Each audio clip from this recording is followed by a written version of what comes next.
Hi, everyone. Thanks for joining us today.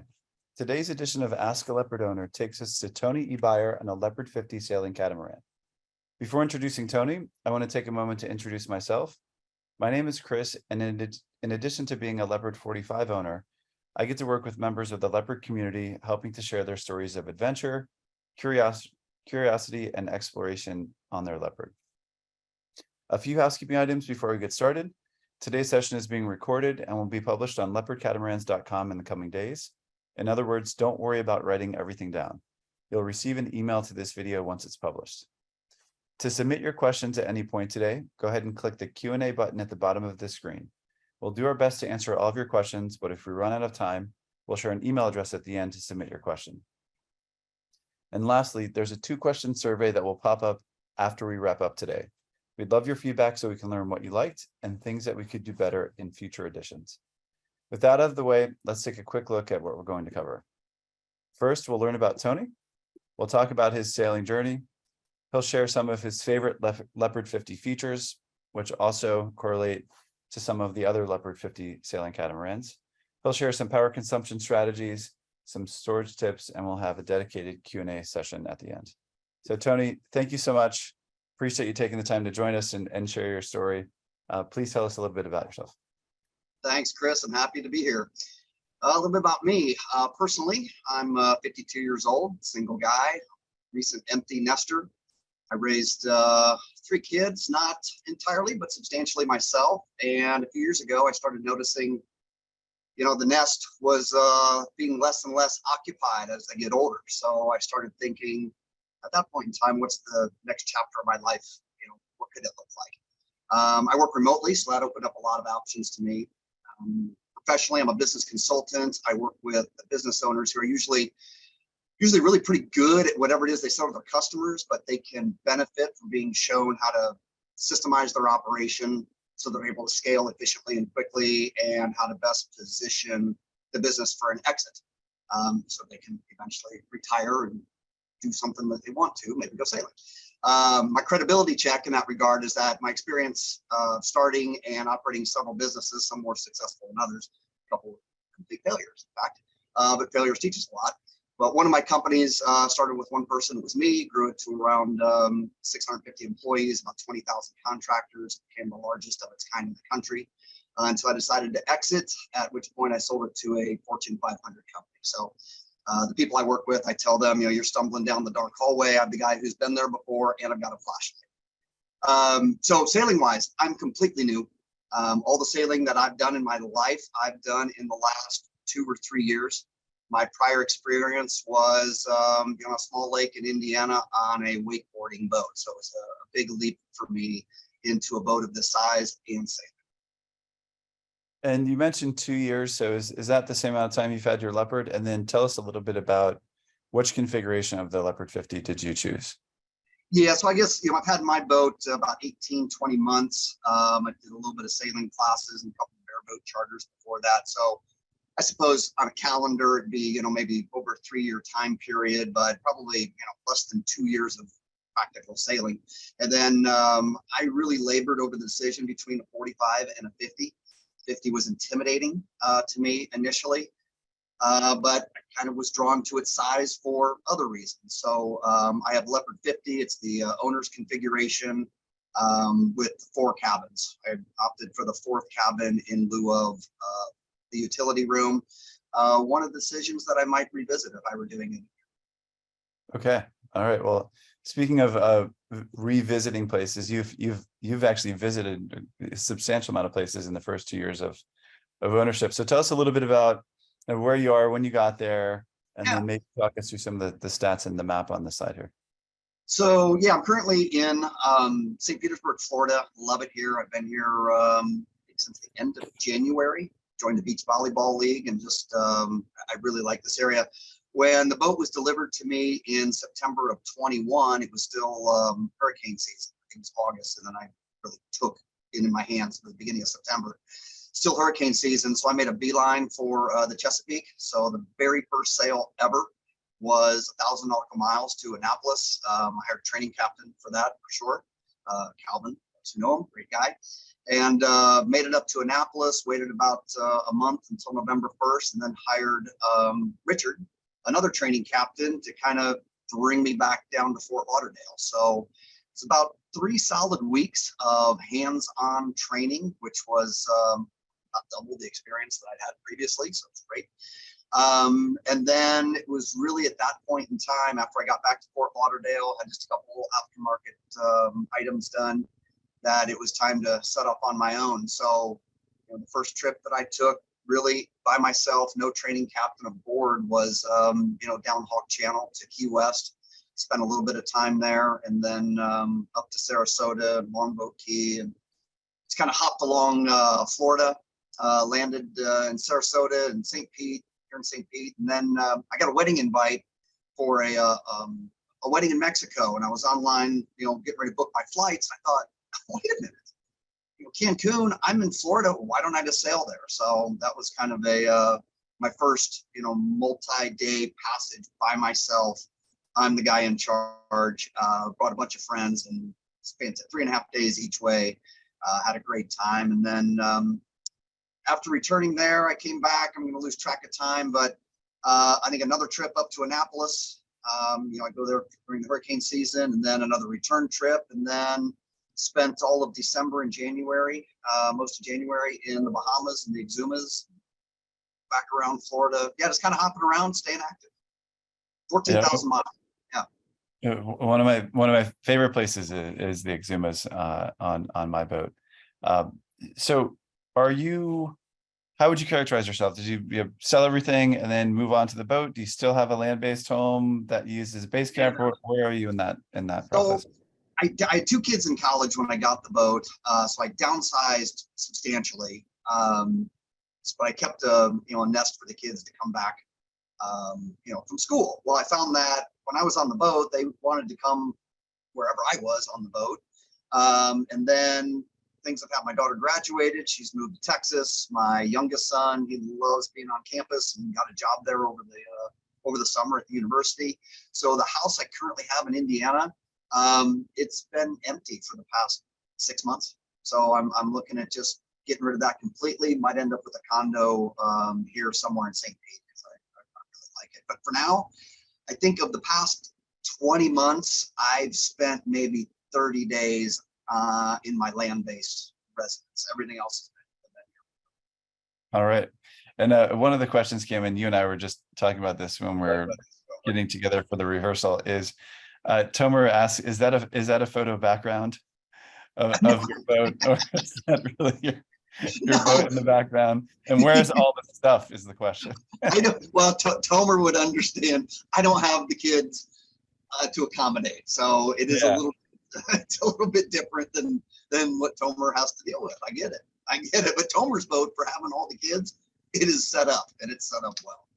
But yeah, it's not a background, Tomer. So probably the question that especially for the folks who are considering purchasing a Leopard, or just trying to figure out where how to start on their sailing journey, why a Leopard, right? You go, anyone who's been to a boat show, if you kind of squint, you see a sea of big white pieces of boat with masts in the air, and they seemingly can look a little bit different. Then you get into some of the differences, if it's build quality or feature. So tell us a little bit about what drew you to a Leopard and some of the things that stand out.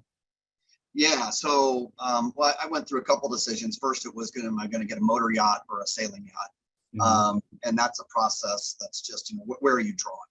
I landed on the sailing yacht idea because I just wanted to be active and wanted to do some longer passages. So for me, that made the most sense. As far as deciding on the brand, I spent several boat shows, the full length of the boat shows, jumping around between the booths of all the major production cats. And for me, it really came down to features and quality. And, each brand, I can truly say, had features that appealed to me. There was just something that they had that I thought, wow, I really like that. And, it's just not possible to get absolutely the perfect mix of everything that I could if I were designing my own boat. Just can't do it. But what it came down to on the Leopard side was, you go to a boat show and, you start to notice that, okay, I'm 3 days into a boat show and this is a brand new boat. And there's been 3 days worth of boat traffic on it. And in the other brands, I could see the wear in a lot of cases. See the laminate starting to come off on the edges where people had brushed by, or a handle that had broken off, or things are loose and jiggly. And what stood out to me for Leopard, and maybe because they've got their roots in the charter business, where people use and kind of abuse the boats in some cases, so they're built to withstand that. And for me, that was kind of the differentiating factor. One of the brands, the caulk joints, no kidding, were as wide as my thumb. And I thought, this is just not a boat that's built to high tolerances. It's a newer brand, I mentioned it, but it's just one of those things that I thought, when I really, in the grand scheme of things, start weighing, these are the features that are most valuable to me. And then the quality, the combination of those two, it landed me at the Leopard, no question. Yeah, I had a similar thing, to talk about the charter background a little bit. I was super close to buying one of those other boat brands that might start with an L or an F, but at the boat show, and this is a few years ago, I hadn't heard of Leopard. My friend was like, "Oh, come check this boat out." And when I learned about it, the two things that stuck out to me was the fact that they have their roots in charter, and having to be able to make things easy to fix in all parts of the world, so you can turn it and get the next charter out. So when you think about access to engines and strainers and all of that, like it's really, really easy. And then the second part is thinking about the origin of the Leopard brand. It was originally, Robertson and Kane just made boats for the moorings and Sunsail, and what they realized is people wanted to buy boats after that. They wanted to have a kind of a private yacht sales business, and so that's how the Leopard brand came after. Is that desire, people wanting to buy those boats out of charter, or to have that same boat personally. So similarities between our journey on that. Let's talk a little bit about your journey to become a sailor and be comfortable operating the boat. People ask me all the time when they're on the boat, "Oh, so you must have been growing up sailing as a kid." I'm like, "No, I actually just learned how to do it like 5 years ago." So what was your journey to get to where you are today? I literally was stumbling around YouTube and ran into a sailing channel, Project Atticus, and I don't know, I just started watching it. Wow, that's kind of interesting to me. And on a whim, I'm known to do these things. On a whim, I decided, you know what, I'm going to go to a week-long sailing school. I like to do little adventures by myself every now and again.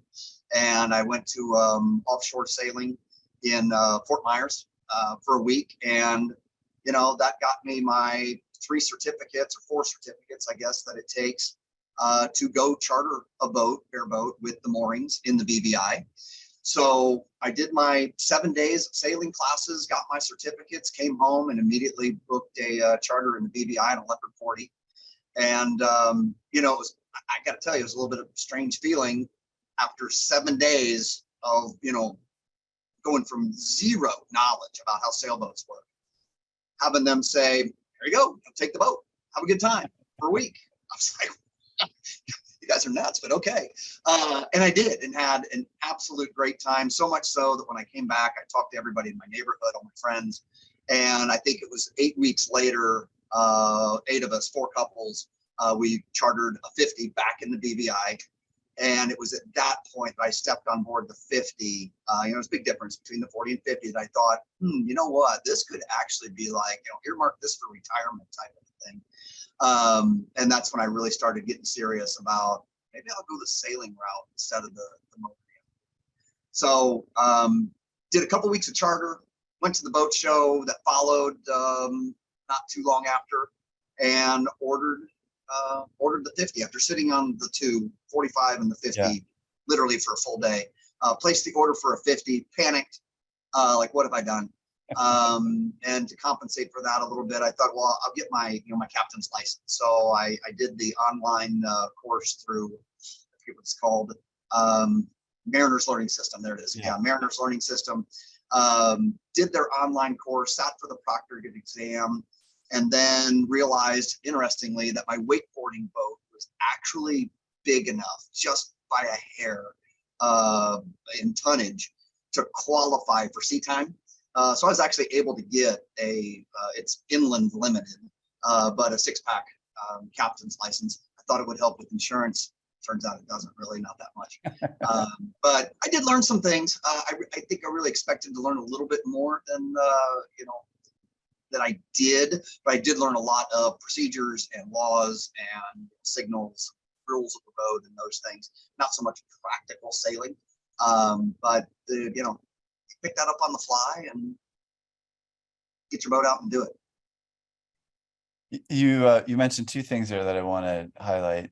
One is this basically try before you buy approach that you stumbled into with the moorings and doing the different size boats there. So I think that's a great. I think about just chartering a boat in the BVIs because I'm like, man, it's 7 days to go from the East Coast to BVIs. I just want to have a week there and come back. So even as a Leopard owner now, I think about that, and it's a great way to experience that. So I just wanted to double click on that. And then the other one was really around the range of emotion where you're excited about the boat, you buy the boat, oh my gosh, what have I done? I just bought a boat, to back up and being excited. Can you talk about that a little bit? Because I'm sure there are people who are thinking about that now when they get close to purchasing the boat, and they're doing that same dance back and forth even before they buy it. Yeah, this is a little different, than just say, I'm going to go buy a new car, because this is kind of a decision for a lifestyle change. I mean, some people, they do buy these boats and they use them occasionally. Others, kind of make more of a lifestyle out of it. I knew that's kind of the direction that I was leaning. So I panicked really on two levels. One was, am I really going to make this lifestyle change and really not be a land-based individual anymore? I don't even know what that looks like. What am I doing? Why? But, I kind of made the decision to do it. And then it was, wow, I've actually bought this big boat, way bigger than I've ever managed before in my life. Sure, I got by a few days in the in the BVI, but BVI is a pretty tame environment. You can always see where you're going. It's kind of like a big lake. Great to get acclimated to it. But I recognize that having this big boat by myself, docking it, maneuvering the marinas, out on the ocean, and there was some anxiety that came with it. And in the end of the day, I thought, what's that cliche that I'm going to regret the things I didn't do rather than the things I did. So it's like, I'm going to go for it. If I hate it, I'll sell the boat. It's marketable. So I figured I'm going to give it a swing, and I think that gave me a little bit of comfort. Like nothing's forever, it doesn't have to be. But it turns out that I'm going on 2 years into it, and I could see myself here 5 easy. A lot of places to see, and I enjoy it. I found out that yes, this is what I thought it was going to be. It's been maybe different in some respects. There've been some challenges I hadn't anticipated, but there's also been some excitement and some really upsides that I hadn't anticipated as well. So it's a decision I'm glad I just pulled the trigger and went in on. Yeah, thanks for sharing that background. Before I transition to talking about some of the features and key reasons why you picked the Leopard, just 3 questions here on the chat. Howard wants to know, or Gary wants to know on the insurance topic, on a scale of 1 to 10, 1 being super easy, I had 1,000 options and I picked the best price, to 10 being like, oh my gosh, I was so worried about this. How was the insurance process in terms of being able to find someone to do it, being a new boat owner? Pretty difficult. As a boater without experience in this category of vessel. So, I thought I was going to be showing up with, hey, I've got a captain's license and I've, had a wakeboarding boat for 10 years. Figured they just you call up an insurance company, you get insurance. No, it's very much an application process. And after the last couple of hurricanes, it turned out there was really one underwriter that would underwrite me. And I was happy that I found them. I still kind of think that that's the way it's going. I think it's loosening up a little bit. Now that I've been insured for 2 years, I do have other options. So it's changing. But if you're coming from absolutely no experience in something of this category, you just have to work with an agent and document your experience. Definitely charter, get some time with a training captain, and that'll. And I think also starting those discussions, even before you clothes on the boat, and just trying to figure out what that landscape looks like is great. Nothing like trying to sort that out. I would get my sign off from a training captain, Yeah. like as early on as in the process as possible. Most people get it with their own boat. I think if I had to do it over, I would just go ahead and get that while I had my boat ordered, or while I was in the decisioning process, just get my sign off. Yeah, great thing to consider. Or if you're happy with the broker you have now, would you be open to sharing who that is for folks, or yeah, who is well, you think about it. We'll share it at the end here. I won't put you on the spot. I'm I'm drawing a blank on his name. Is it Hugo? It's Hugo. It's Hugo. Yes, I'm with Hugo. Okay. All right, cool. We can drop Hugo's name in the chat here.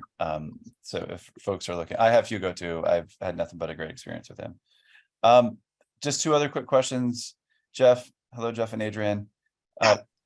Question here on Cruisers University. How did that help with your confidence, and how did that fit into your portfolio of learning? Huge. Getting into this world, there's a lot of terminology, a lot of vocabulary that just things that words I'd never heard before in my life. And so Cruisers University, I stumbled into as a way to say, well, here's a place that's offering classes. You kind of build your own curriculum. I think I've been to 3 sessions, so 3 of the Annapolis boat shows, if I'm not mistaken.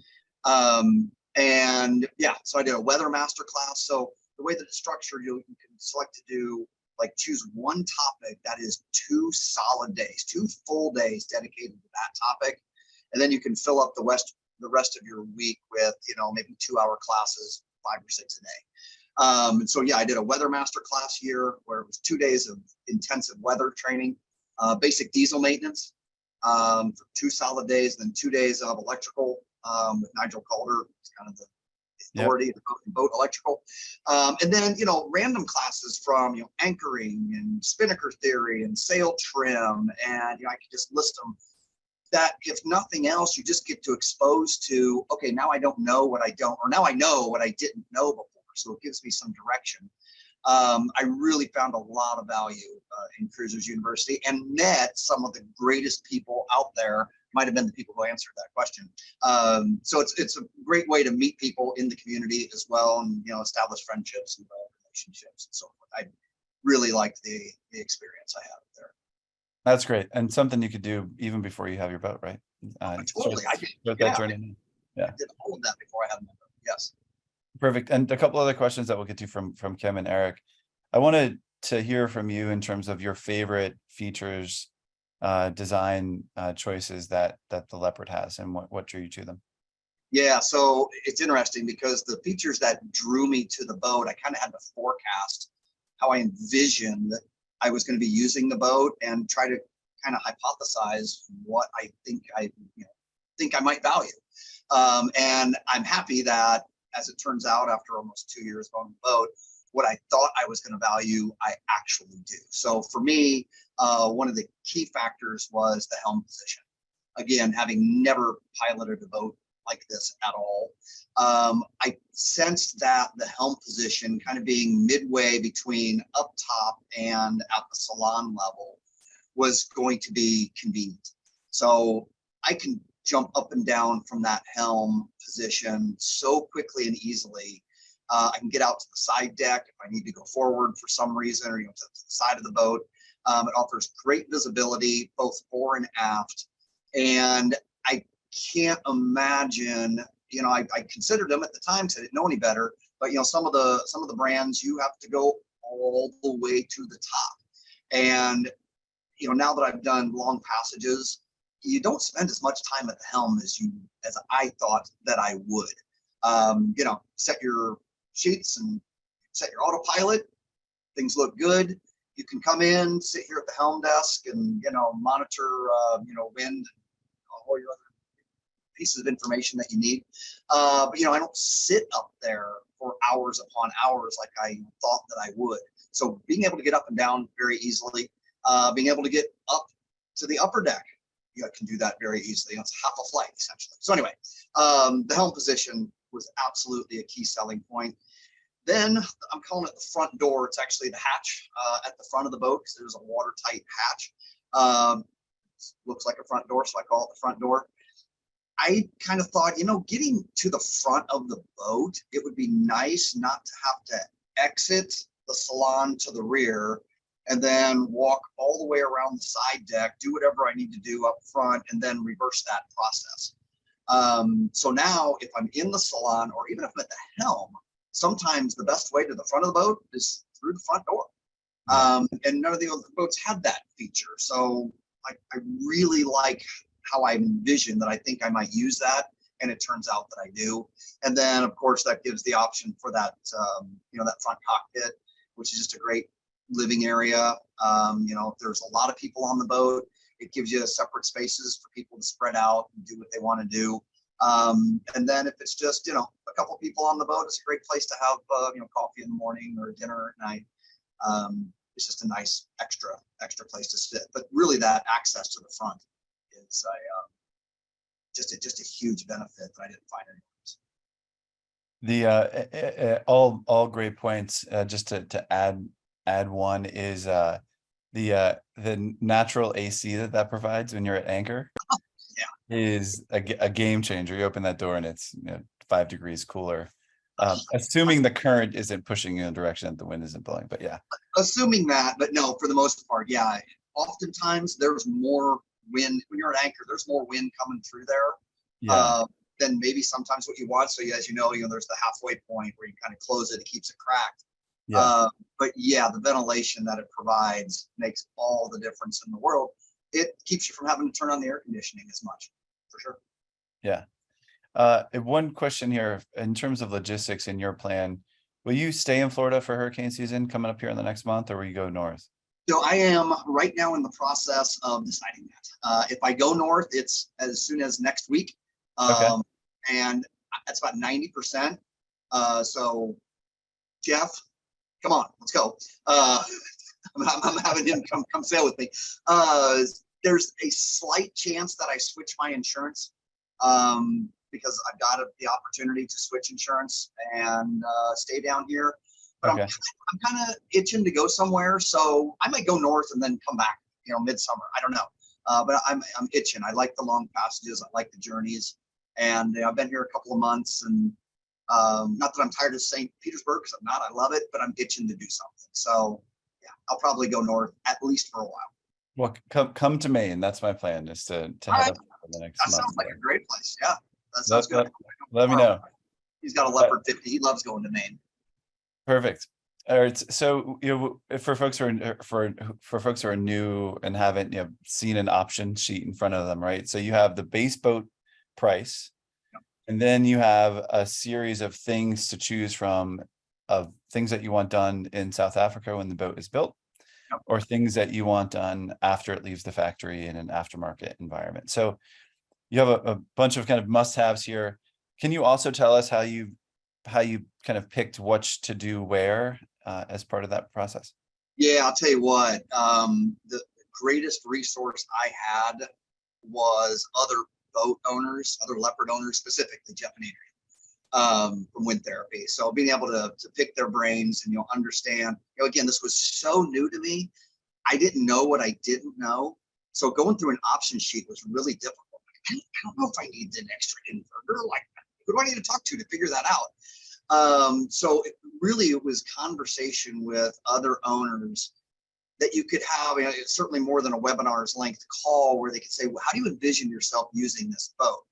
And when another owner like myself, if I'm talking to somebody and they start telling me how they're planning on using it, I can get a really good sense for, all right, you probably don't want this from the factory, and you definitely do want this from the factory. So I don't know if that answers the question, but it's really it's not easy. I guess that's the point I'm trying to make. And getting input from people who've been there, done that, has so much value. If you're coming from another boat, somebody owns a 45 and they're buying a 50, that's a different story. If you're buying your first sailing, cruising catamaran, it's going to be intimidating. And talking to other people, I'm always happy to talk to people about, options lists and why I chose the things that I chose, and if I'm happy that I did that, or if I had gone a different route. Yeah. And I found too with with my broker, he was really great at saying, hey, do this at the factory because infrastructure, Yeah. actually putting that stuff in before the boat's built. It's really smart to do it there versus this other stuff you wait to do it aftermarket in the States. So I had great experience with my broker in terms of helping navigate that too. And yeah, completely agree. Other people who have made the same choices and have been living with it for 2 years is Yes. always a great perspective. Cool. And do you want to walk us through or kind of call out any of the things that Go we see through a few of these things. Yeah, I mean, here for me, the engine upgrade was a no-brainer because I just didn't want to be in a situation where I felt underpowered.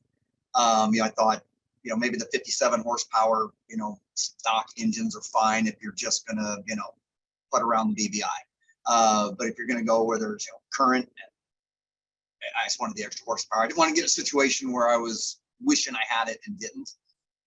The electronics upgrade, you do a lot at the nav station, up at the helm. So that upgrade to a larger multifunction display is a no-brainer. I got an additional I-70 display so I can break out more information. I like that. Various electrical items, like to your point of talk with your broker and talk with if you already have somebody lined up or somebody in mind to do some of the aftermarket work, because both of them are great resources for, hey, if you don't do this from the factory, you don't get the wiring, or you don't get the plumbing, or you don't get, it's not just the item. For example, if you don't order the television in the cabin, well, that doesn't give you the outlet that the television plugs into. So, something to think about. That may have changed since I did it, but that's just an example. Looking here, electric winches. I mean, I couldn't imagine a time where I really felt like I'd want to grind on a winch with a handle. So the electric winches were an easy decision. The max prop feathering props were not from the factory. I may have put them there by mistake. Those were an aftermarket thing. But I think you can order feathering or folding props from the factory. And I wouldn't have a boat without them. I actually ordered my boat stock because it was an expensive option. And I thought, you know what?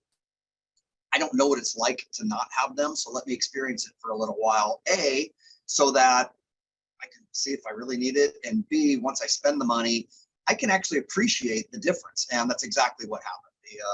The max props were expensive. But as soon as I experienced the difference with, they don't freewheel when you're sailing. So it's zero noise, zero drag. The speed increased and they're just fantastic, fantastic upgrade. I would tell people, if you're going to do anything other than day sail this boat, generator, I thought the factory option was fantastic. I had no issues with it. Love it. Air conditioning, same thing. I don't like to be uncomfortable, sweating. So the factory air conditioning for me works fantastic. I love it. I did make a little efficiency modification, but very minor in the grand scheme of things, under like $500 or $600. Max out refrigeration. So, there's options like, do I get a dishwasher? I'm coming from a home, I had 3 dishwashers in my house. And I'm like, well, I'm not going to have a dishwasher. But it turns out I did not choose to get a dishwasher because I wanted to have the extra refrigeration. And I'm glad I did. The dishwashing is minor and the refrigeration is critical. I think a big one is to get the boat rigged for a bowsprit, because if you don't, I don't really know that you could retrofit the boat in that respect. So I ordered mine rigged for a bowsprit. So you get, the whole split trampoline and the bowsprit and furler and all the rigging, just not a sail. I didn't order a sail because I didn't really have any idea what I wanted. I'd never used one before. And interestingly, to this day, I still haven't. The regular top mainsail, that's a decision to be made. There's pros and cons that go with it. I, did something that a lot of people think, why did you get a built-in ice maker? When I looked at the space that it took up, I realized, I'm really going to want that space for dishes and cooking equipment. I really like to cook. So my galley is set up more like, as much of a chef's galley as you can make it. And I have a countertop ice maker that looks good. It's kind of semi-permanently installed. and works fantastic. So I use one of those. So these are the things that, people think, well, of course I have to have an ice maker. Well, you don't necessarily have to have the one that's built in. And if you do get the one that's built in, here's the cost in space. So those are the nice things or the things that's nice to talk about with another phone. Aftermarket, things like solar panels, lithium ion batteries, all the power management components that go in with that. These are things I think that, just Catamarans did my aftermarket work, and just a fantastic experience with working with them because they know the boat so well. And, I tell them how I think I'm going to use the boat. They can design a system. Water maker, I actually did that aftermarket. I think you can order one from the factory. I just wanted more options, so I researched my own. And then little things here that I won't take all the time to go into. Probably going a little bit too much into detail here, but you build the boat around how you think you're going to use it, and that's until you've owned the boat. A lot of that is guessing, and that's again where I go back to reach out to somebody who has one and have a conversation. I was on the phone with other people who were filling out their options list that I'd met at the boat show. They're like, I don't know, what do you think about this? I don't know, what do you think about this? And, we're blind leading the blind in that respect, but that's how we did it. So reach out to somebody. I'm happy to talk to anybody who's looking at features and options. I appreciate that. So if there was a theme that I picked up in all this, there's certain things that are hard to add later, are harder or more expensive to add later. Yes. Generator, I'd probably put in that category. Air conditioning, put in that category. Bowsprit, because of the compression bar and all the extra engineering that goes into accommodating that. So there's certain ones that, get it. And then there's a lot of options that you can add after the fact that don't have that clear trade-off. And I've often, and the other part is it's easy to overload it and then put stuff on the boat that you don't need. So use the boat, figure out what you need, and then go from there. And the other part too is buying a boat. I thought it was really helpful for me when I bought mine to stay local to South Florida. That's where the boat was delivered. That's where I had the relationships to do some of the upfitting. So as things settle in, or as I want to add things, I'm still right there versus I'm going to buy the boat and sail 3,000 miles somewhere else where I don't have that infrastructure. So great advice. I want to follow up with a couple questions that came in on the chat. On the option standpoint, what are you using for a dinghy and a motor? What'd you use for that? I've got a high-field 360 with the 25 horsepower Yamaha engine, but it has the console. I think it's called FCT 90. I don't remember, but it has the steering console and the throttle lever, so you don't have to sit on the side of the dinghy with a tiller. And it falls within the weight limitations of the davits easily, and I've had no issues with that. I opted for the davit, not the lifting platform, so I think I was limited off the top of my head, I think, to 440 pounds, and this comes in under that and works great. With a those little whale tails on the outdrive. Boom, it gets up on plane even with 4 or 5 people in it. You get 6 in there, okay. It can be a little bit of a, you're gonna go a little slower, but for everyday common use, 2 or 3 people, man, it goes. It's great, love it. And then what did you do for the decking? Do you have the synthetic decking in the cockpit? I did not. No. So here's what happened with that.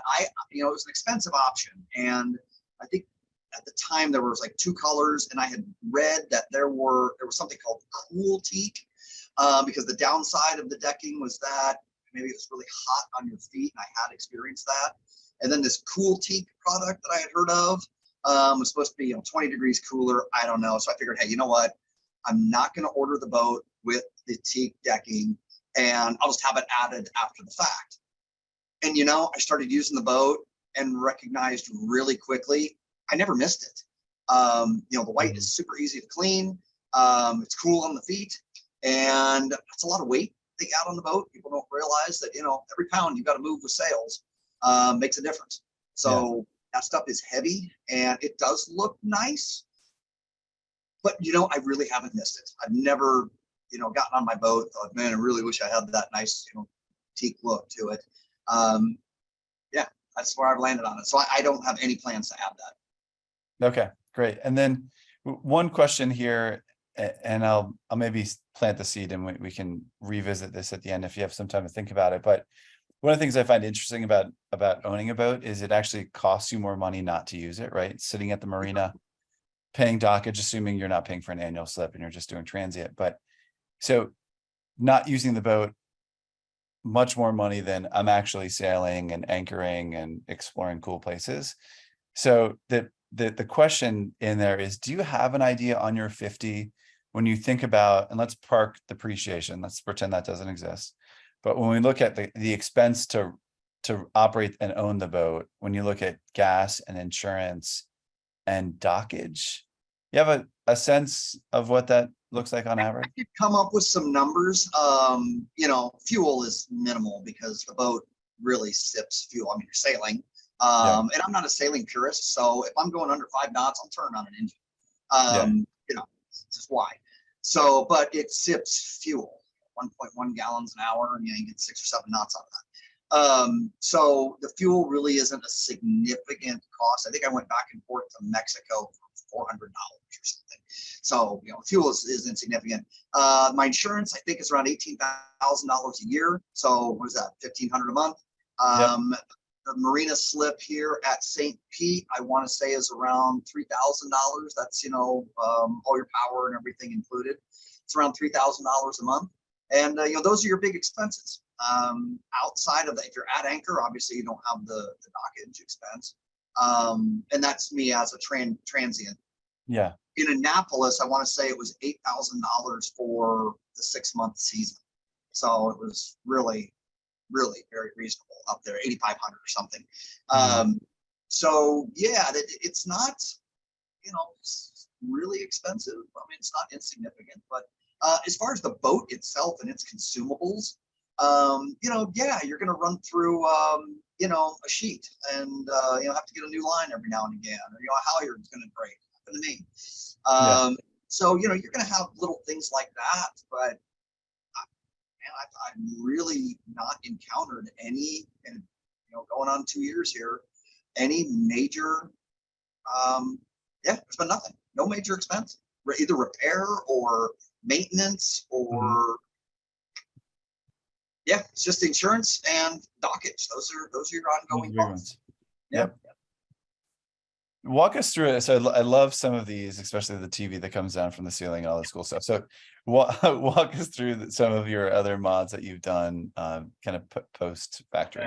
So where the TV came from, the picture of the nav desk there, I opted to not get the TV option. There's a TV option where, a nice size television on an electric mount comes up out of the nav desk in front of the forward window there.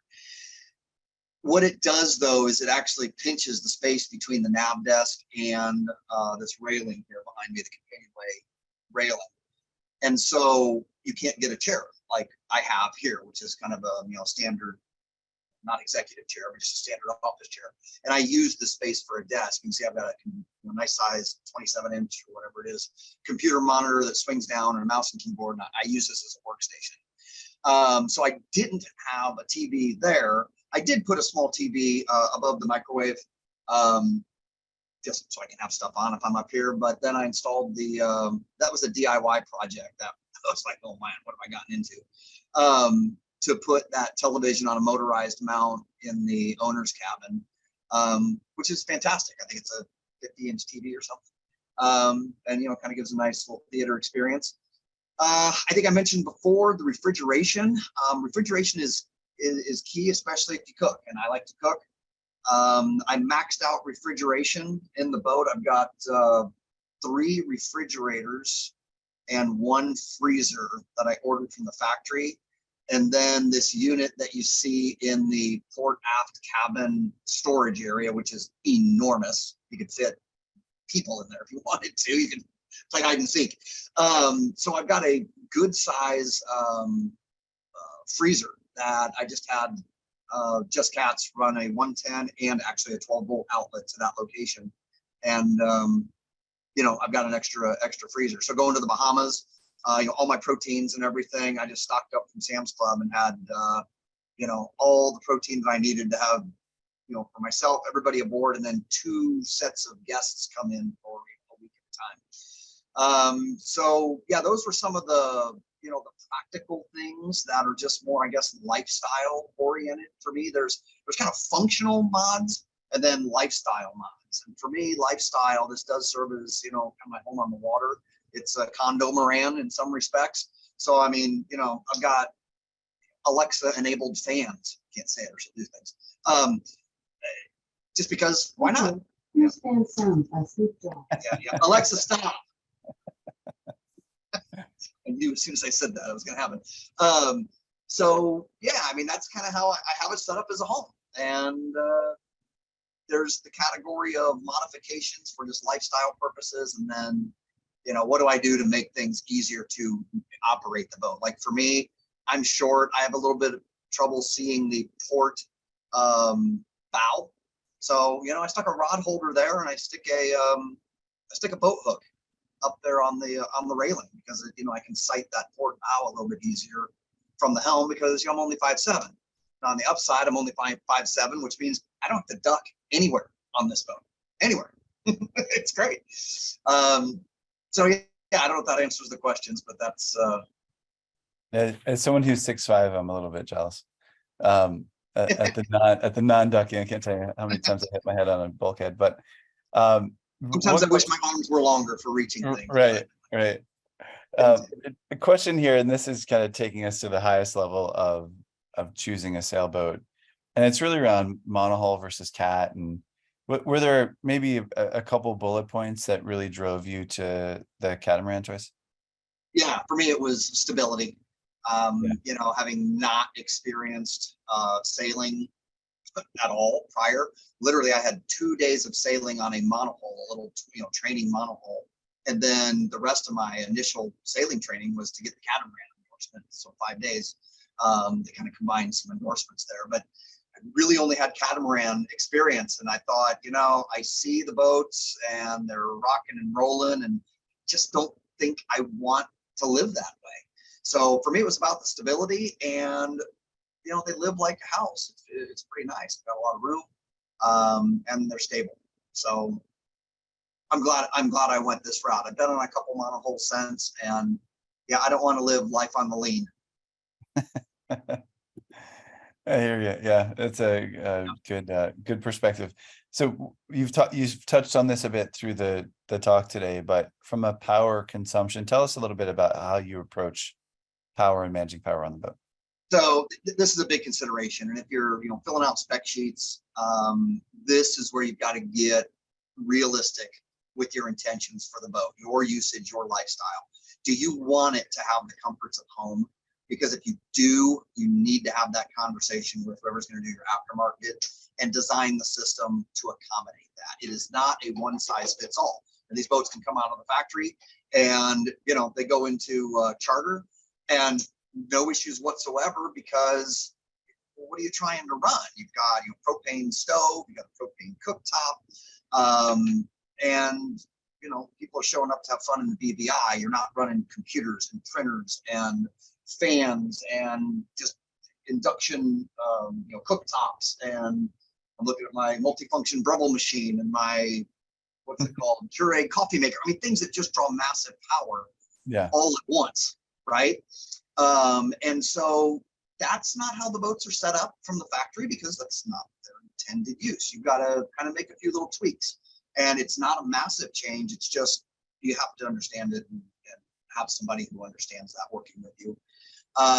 So a few little tweaks to make the boat. I live a power hungry lifestyle because I like it to have all the comforts of home, and really with very little in the way of modifications, this boat does that. I think I went into this on the solar side with unrealistic expectations. I thought, man, I'll just get a big solar array and that's going to take care of everything. It doesn't. There's the theoretical solar experience, and then there's the practical solar experience. And I don't have numbers in front of me, but even in the Bahamas in December, it's pretty direct sunlight. My daily power usage, because I'm running electric cooktops, induction cooktops, and I'm running the air conditioning when it gets hot. I was maybe only getting 30–40% of my daily power needs from solar. And that's with a pretty, significant solar system and 1,800 amp hours, 2,300 kilowatts, I think, 23,000 kilowatts of lithium ion. Anyway, work with somebody. Be real, unless you're an expert in this field, and I was not. I didn't know the first clue when it came in. I know electricity, and pay your power bill and you turn it on at home. That's how it works. Here, it's very different. You become the manager of your own utilities. So understanding the system and being involved from its design is going to make you or help you be able to use it better. So this comes down to, hey, I know now that if I am running my generator to charge my batteries can only take so much from the generator at a time. It's going to produce a ton of surplus power, but it's running. So why don't I kick on my water heaters, my air conditioner, and I'll cook dinner at the same time on my 240 volt, induction cooktop that pulls 7,000 watts. So he's learned to kind of use those, use that time, generator time, to get the most benefit. Yeah, especially since considering generators are happy when they're loaded up with They are. a lot of load. Yeah, all diesel prefers to be loaded up. But, these are the things that you learn and that I didn't know. All new to me. Yeah, great insights. Speaking of, so you mentioned the solar you have on the boat. Yep. You and I had this conversation the other day about, because we both like to use so much power, would you ever add more solar? And I'm like, I would only add it if I get to the point where I could just never have to run the generator. But the truth is I just consume too much power and I'll never get to that spot. So it's just delaying the intervals between the generator running. So based on when you're not in the marina there and you're out using the boat in the Bahamas, how often are you running the generator based on the lifestyle that you just described? If I'm at anchor for an extended period of time, every other day for a few hours. If I didn't want air conditioning at night, and a lot of people think, I don't really need air conditioning. Like, even if it's warm, I'm okay. What isn't often considered is it's not just the heat sometimes that makes you need to close up the boat. You get into a buggy area, there's no-see-ums, there's mosquitoes. Yeah. And you're like, I need to get away from these. I need to close the boat. Well, now you're going to cook. So, running the air conditioning for me, I don't want that to be an area where I suffer, because I just don't want to suffer. So if you're not running AC, if you're in and I was in the Bahamas for, a couple of months, and I went extended periods where, the weather is beautiful. There's enough of a breeze. There's no bugs. I went days and days without running my generator. The biggest draw would be, running the water heater for a little bit, or, the induction cooktop if I was cooking dinner. But with, 1,800 amp hours of lithium ion, better if you're talking watts, 23 kilowatts, I think, of is that right? I don't know. Lithium ion. I think that's about right. Yeah, it works. Yeah. Awesome. Let's quickly talk about some of the mechanical storage and lifestyle storage, and I want to leave some room at the end for questions. So we might go by these relatively quickly, but I'll go through this quickly here. I think this boat, the Leopard brand, because they're set up for charter, everything is accessible. Every compartment you can get to, which means that you can use all of these spaces for mechanical. So I kind of broke, conceptually the boat down into, this is mechanical storage, and then there's going to be lifestyle storage. So, areas where there's wiring and plumbing, bilges, you can use, like my water maker is completely in a mechanical area. It's convenient to get the water, to change the water filters, but like the pump, or the column, the separator column, it's down in the bilge because it can be. It's fine. And then all the electrical components and the inverters and chargers. You can kind of get those out of the way so that, and these are behind areas where there's like thumb screws, or you have to lift the board and climb down to access. And then if you advance the slide, you'll see there's more what I'll call lifestyle storage areas that are more easily accessible. So that first photo there in the top middle, that's where all the batteries were from the factory. But when you replace them with lithium ion, they can relocate those, and you reclaim all that storage, and that becomes, pantry. The port bow storage I did not have configured for, a captain, because that's not the intended use of the boat. And with some organization, there's a ton of room there. I just catalog everything into bins. I use the Amazon system. I don't care what bin it's in as long as I catalog the bin. So, I have mixed match of everything. I just open up a bin that has room and throw it, whatever I'm going to stick in there, and then record it. And I know which bin I need to get to. But I just pull it up on my spreadsheet. But anyway, just makes it for efficient storage. I don't stack things in how they fit rather than how they're logically grouped. And then in that area, there's a whole, you see the ladder there. If you lift up that floor, there's a whole area almost as big below that. That would be for things that, I'm not going to get to very often. I keep, my wakeboard and some other things down in there. And then I added some shelves because that does give you a little bit more lifestyle storage, like the printer and snacks. Then you see the tall fan that I have there. There's an Alexa behind that you can't see, but just, places to put things so that everything has its place and everything in its place type of a thing. And then there's areas like below the, that's the port forward bunk, that if you pull the mattress off, there's massive amounts of storage. I stood in it so I could get a photo, but foldable bikes can go in there. I've had those at one point in time. And, not something you want to get to every day, certainly, because getting under a mattress is no fun. But you can get to it if you need it. And then areas that people don't really think about, I don't think much, is the like starboard forward shower. There's a panel there that has like hex head bolts. I replaced those with thumb screws, and that's a great spot to store very light things like toilet paper, paper towels. I've got coffee pods. Mindful of where you're putting heavy things, but that's just a great spot that's easy to get to for some of the lighter items. So there's plenty of storage on this boat to live a comfortable lifestyle. And honestly, it's one of the reasons why I chose the 50, because I saw that there's more storage space over some of the other models. And I knew that I was going to be spending a lot of time aboard, and I wanted to have my things with me. Jeff, I'd love for you to just tell us, you've been on the journey now for a couple years, and then a few years before that.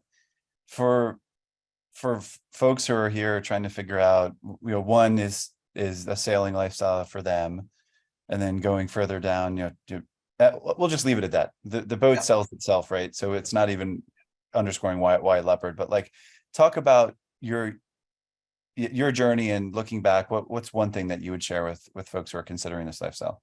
Well, it's cliche. It's the just do it, and you're never going to regret the things you did as much as the things you didn't. So if you're considering this lifestyle, there's a reason you're considering it, and you're never going to know until you've done it. So what I would say is jump in, do it. It's nothing, I don't think, that can't be unwound. So yeah, the advice I would give would be, if it's intimidating, it's going to feel a little intimidating. It is a dramatic lifestyle shift, but for me, that's part of the appeal. It's exciting. I like to shake things up every now and again. It's a new experience. I'm learning new things. I'm meeting new people. And yeah, if I could talk to myself a couple of years ago when I was in that same mindset of, I've got this idea, I wonder if somebody like me who actually does this, I would tell myself, it's like, yeah, you are. There's a reason why you're thinking about it. Do it. And then, see how you like it. That's good. Sage advice. 2 questions I'm going to squeeze in here in our final minutes together. Do you have a security system on the boat? I do. I have a Blink that's connected to Amazon, and it's straight to my phone. I get notified if anybody walks up to my boat. And then, a lot of times I'll use one of the cameras when I'm gone for extended period to monitor my my electrical panel. I can get into through the Victron system electronically, but I can just see lights and all the breakers and all the switch and all the indicator lights through the camera. So yes, I do. Great. There's a question here in terms of working internet connection, all of that. So one of the photos you had Starlink up there. How's that worked? Staying connected? Are you on Starlink right now doing this meeting, or are you? Yeah. This is all Starlink. This is my speed is faster on the boat than it is at my home. Yeah.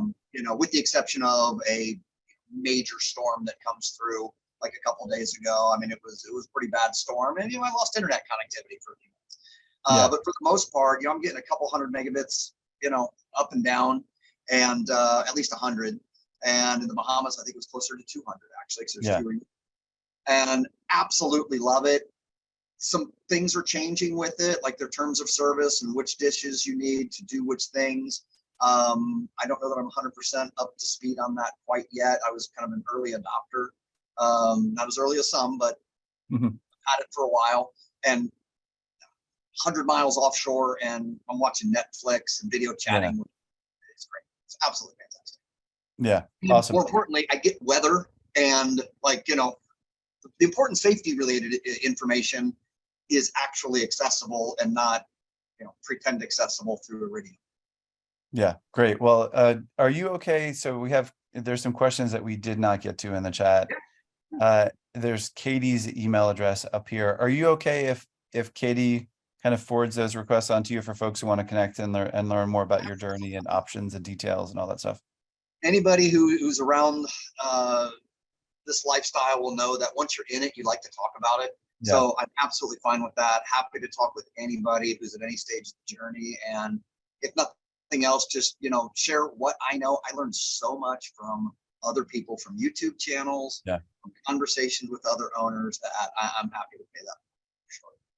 Awesome. And I see your handles for Instagram and your YouTube are on here too. So Yeah, if anyone wants to chat, yeah. please reach out directly or go through Katie. And then it's amazing how fast an hour goes by. And I really want to thank you for sharing your journey with us, Tony, and being part of the Leopard community. Hope you have a great weekend, and we'll see you next time. It was nice being here, Chris. Thanks. All right. See ya.